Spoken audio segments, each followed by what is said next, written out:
Happy Makar Sankranti all of you. तो आप पतंग उड़ा रहे होंगे, कहीं मकर संक्रांति हुआ तो कहीं पोंगल हो रहा होगा है। एक बात बताऊं, कभी कभी जीवन में ना कोई इंसान लगता है कि प्रेजेंट में यार ये कितना अच्छा इंसान है, सब कुछ अच्छा अच्छा करता रहता है, सब कुछ गलत नहीं कर रहा है, फिर भी उसके जीवन में हमेशा कुछ ना कुछ बुरा होता रहता है। समाज में इतना झेलना, इतना नीचा देखना, इतना अपमान। और अगर उस टाइम पे वो भगवान के आश्रित हो जाए कि प्रभु जो भी हो रहा होगा आपकी तरफ से, मेरे ही कर्मा कुछ ऐसा होगा, तो वो पार हो जाता है। अगर उस टाइम पे कहीं फिसल के किसी गलत चीज़ का सहारा ले लिया, ऐसे कि भाई वो किसी को भी सहारा बना दिया प्रभु को छोड़ के, तो उसका हमेशा बुरा ही हो जाता है। इसका बेस्ट एग्जांपल है कर्ण।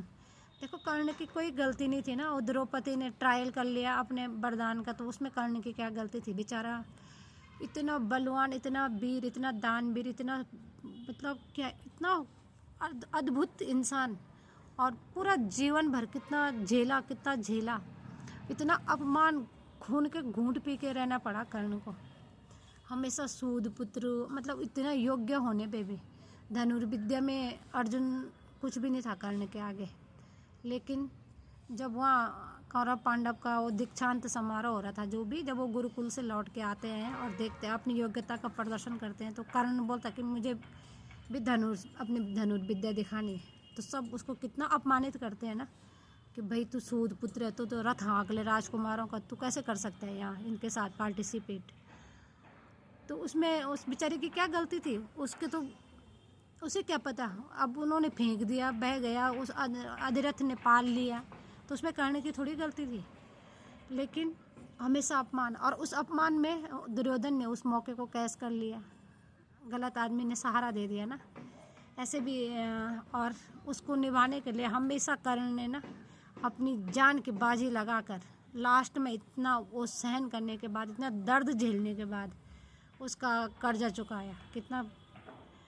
और विश्वामित्र को अगर पता होता कि सूर्यपुत्र कर्ण है, तो इतना बड़ा ओ भाई परशुराम जी ने तो कभी इतना बड़ा देते श्राप नहीं ना।